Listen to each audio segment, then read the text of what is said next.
આજરોજ અંબે સ્કૂલ માંજલપુર શાળાના અંગ્રેજી માધ્યમ ધોરણ 5 થી 12 તથા ગુજરાતી માધ્યમના ધોરણ 5 થી 10ના વિદ્યાર્થીઓ માટે શૈક્ષણિક વર્ષ 2025-26ના વિદ્યાર્થી સંઘ હોદ્દેદારોની ચૂંટણી પ્રક્રિયાનું આયોજન કરવામાં આવ્યું હતું।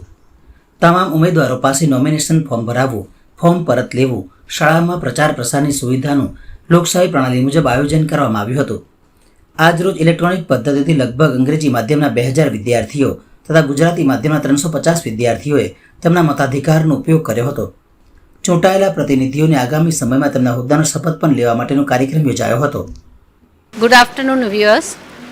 અંબે સ્કૂલ માંજલપુર ગુજરાતી માધ્યમના શૈક્ષણિક વર્ષ 2025-26ના આરંભમાં આપણે વિદ્યાર્થી સંઘ હોદ્દેદારોની ચૂંટણી પ્રક્રિયા કરીએ છીએ, જેમાં આપણા જે કંઈ સંવિધાનમાં પ્રવિધાન છે, જે કાંઈ નીતિ નિયમો છે એને અનુસરીને એમને નોમિનેશન ફોર્મ ભરવાની પ્રક્રિયા હોય છે। પછી એમને સમય આપી અને નોમિનેશન ફોર્મ પરત લેવાનું, ત્યારબાદ એમને 2 દિવસનો પ્રચાર રિસેસ દરમિયાન કરવાનો અને એમના જે કંઈ સિમ્બોલ છે એટલે કે એમના પ્રતીકો એ શાળા દ્વારા જ અમે આપીએ છીએ, જેથી એ લોકોને ઇલેક્ટ્રોનિક વોટિંગ પદ્ધતિ જે આપણે ત્યાં બહુ પ્રચલિત છે ઘણા વર્ષોથી, તો એ જ એમને શિક્ષણ, એ જ એમને પરિચય શાળા કક્ષાએ પણ થાય એને ધ્યાનમાં રાખીને અંબે ગ્રુપ ઓફ સ્કૂલની આજે તમામ શાળાઓમાં બંને માધ્યમોમાં આ ચૂંટણી પ્રક્રિયા યોજાઈ રહી છે।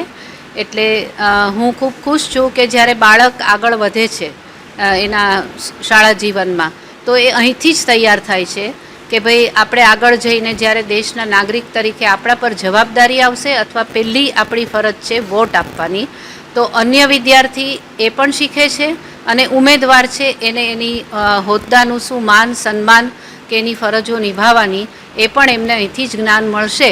તો આપણું ભાવિ જે ભારતનું ઘડતર છે એ ખૂબ સરસ થશે અને સાચી રીતે લોકશાહી તંત્રમાં આપણે બધા કામ કરી શકીશું અને રહી શકીશું। અસ્તુ। Good afternoon. મારું નામ પરમાર હર્ષવર્ધનસિંહ ધર્મેન્દ્રસિંહ છે। હું આ શાળામાં કેટલાય વર્ષથી અભ્યાસ કરું છું। જ્યારથી આ નોમિનેશન ઇલેક્શનની પ્રક્રિયા ચાલી રહી છે ત્યારથી મારી ઈચ્છા હતી કે હું પણ તેમાં ભાગ લઉં અને આ સુવર્ણ અવસર મને મળ્યો છે। અગર જો હું હેડબોય બનું છું તો હું સ્કૂલ જે પ્રમાણે વિકાસ કરે છે તેનું ધ્યાન રાખીશ, સ્કૂલની સ્વચ્છતા સુંદરતા જળવાઈ રહે તેનું ધ્યાન રાખીશ। શાળા સમય દરમિયાન જે પણ વિદ્યાર્થીઓને કંઈ પણ મુશ્કેલી હશે તેમને હું શિક્ષકોની સલાહથી તે મુશ્કેલીનું સમાધાન લાવવાની પૂરેપૂરી પ્રયત્ન કરીશ। મારું નામ વાઘેલા ક્રિશાબા છે। હું ધોરણ 9માં અભ્યાસ કરું છું। જો હું હેડ ગર્લ બનીશ તો હું બધાની મદદ કરીશ અને જો બધાને કોઈને પણ મુશ્કેલીઓ હશે તો હું એનો સમાધાન કરવાનો પૂરો પ્રયત્ન કરીશ અને સુંદરતા જાળવી રાખે અને જો નિયમનું પાલન કરીશું અને બીજાને પણ કરાવીશ। અસ્તુ।